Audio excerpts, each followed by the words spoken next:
apa itu iman. Ada orang-orang yang berkata, bagaimana ini? Kemarin katanya Mazmur 91 adalah jaminan orang percaya bahwa kita akan dihindarkan dari wabah.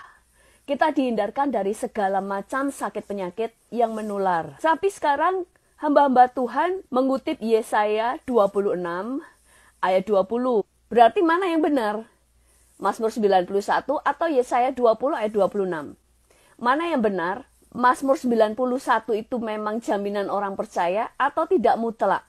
Nah, kita akan belajar apa itu iman. Yang pertama, iman selalu harus berdiri di atas firman. Karena kita beriman kepada Yesus dan firman-Nya. Iman tidak berdiri pada pengertian sendiri. Tetapi iman selalu berdiri di atas firman. Yang kedua, iman itu harus disertai dengan ketaatan dan rema atau perkataan Tuhan secara pribadi kepada kita. Contoh, pada waktu Tuhan akan menyelamatkan keluarga Lot dari Sodom dan Gomora, Tuhan hanya memberikan satu syarat, yaitu pada waktu lari mereka tidak boleh menoleh ke belakang. Tetapi apa kenyataannya? Pada waktu mereka berlari, istri Lot menoleh ke belakang dan dia menjadi tiang garam. Apakah janji Tuhan tidak digenapi? Apakah Tuhan gak bisa melindungi hanya gara-gara istri Lot menoleh ke belakang? Tidak, karena Tuhan adalah Allah yang menepati janjinya. Setiap firman yang keluar dari mulutnya tidak akan pernah kembali dengan sia-sia, tetapi akan mengerjakan seperti apa yang sudah dimaksudkan oleh Tuhan. Jadi begitu Tuhan berkata bahwa mereka tidak boleh menoleh ke belakang, maka firman ini adalah hukum. Jadi pada waktu istri Lot menoleh ke belakang, saat itu juga dia menjadi tiang garam. Apakah istri Lot tidak punya iman? Saya percaya dia punya iman. Buktinya dia bersedia diajak lari oleh Lot, meninggalkan kenyamanan, padahal tidak ada tanda-tanda bahwa akan ada hukuman, tidak ada tanda-tanda akan ada bencana, tidak ada tanda-tanda akan ada api dari surga yang akan membakar kota Sodom dan Gomora. Tetapi seringkali manusia punya keteledoran. Seringkali bukan karena tidak punya iman, tetapi ada keteledoran atau tidak menangkap secara detail apa yang menjadi perintah Tuhan. Demikian juga dengan Mazmur 91. Setiap janji Tuhan selalu ada syarat yang kita harus lakukan. Sebagai orang percaya harus memperhatikan perintah yang kita harus lakukan. Janji Tuhan itu pasti digenapi kalau kita melakukan bagian kita, yaitu melakukan perintah Tuhan. Sama halnya pada waktu itulah kematian anak-anak sulung di Mesir. Tuhan menjamin bahwa tidak ada anak sulung yang mati di antara bangsa Israel karena Tuhan akan melakukan perbedaan. Dan itu adalah jaminan. Tetapi ada syaratnya, yaitu mereka harus tetap tinggal di rumah. Yang kedua, rumah itu pintunya harus diolesi dengan darah domba sebagai lambang darah Yesus. Kalau mereka stay di rumah, tetapi rumahnya tidak diolesi darah domba, maka malaikat maut bebas untuk membunuh anak sulungnya. Lalu bagaimana kalau rumah orang Israel sudah diolesi darah, tetapi dia keluar dari rumah? Maka iblis pun berhak untuk membunuh anak sulung dari keluarga itu. Sama dengan pada waktu Tuhan berjanji bahwa dia akan menyelamatkan Rahab dan seluruh sanak keluarganya. Syaratnya hanya dua. Semua orang yang bersembunyi di rumah Rahab sampai masa kehancuran.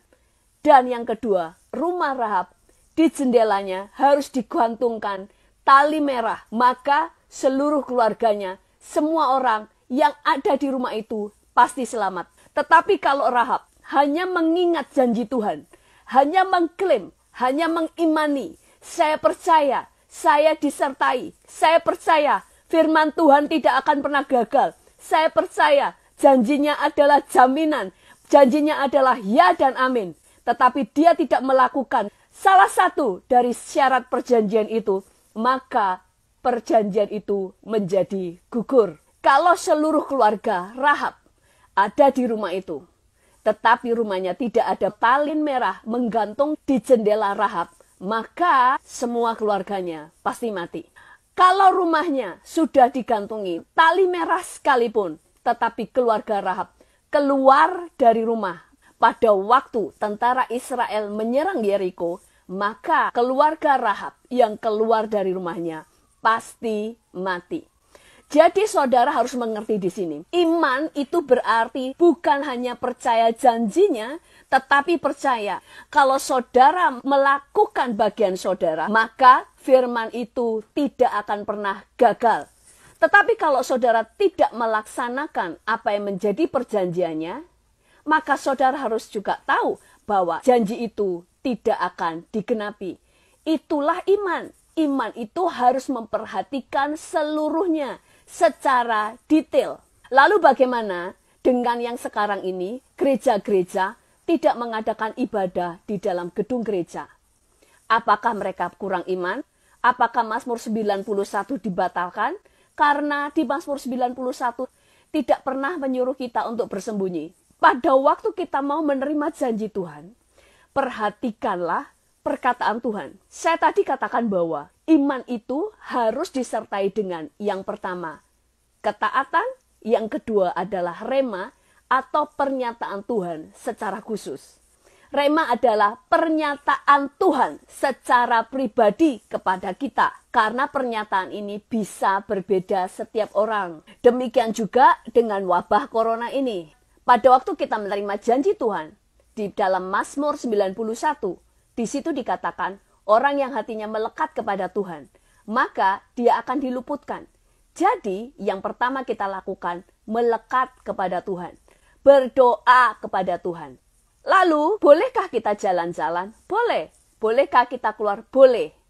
Tetapi, sebelum pemerintah menyatakan bahwa kita harus stay home. Pada waktu pemerintah menyatakan kita harus stay home, dan gereja-gereja diharapkan tidak mengadakan ibadah bersama-sama di dalam satu gedung, maka ini adalah hukum. Sekali lagi, iman harus disertai dengan ketaatan dan rema. Pada waktu pemerintah menyatakan bahwa kita harus stay home, kita harus mengerti di sini, apakah ini suara Tuhan? Maka kita harus cari firman Tuhan. Firman Tuhan katakan, tunduklah kepada pemerintah. Roma 13 ayat 1 berkata, tiap-tiap orang harus takluk kepada pemerintah yang di atasnya. Sebab tidak ada pemerintah yang tidak berasal dari Allah. Dan pemerintah-pemerintah yang ada ditetapkan oleh Allah. Pertama, kita diteguhkan bahwa kita harus taat dengan aturan yang dikeluarkan oleh pemerintah, yaitu stay home.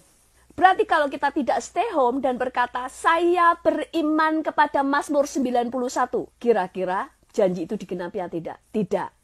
Karena iman harus disertai dengan ketaatan.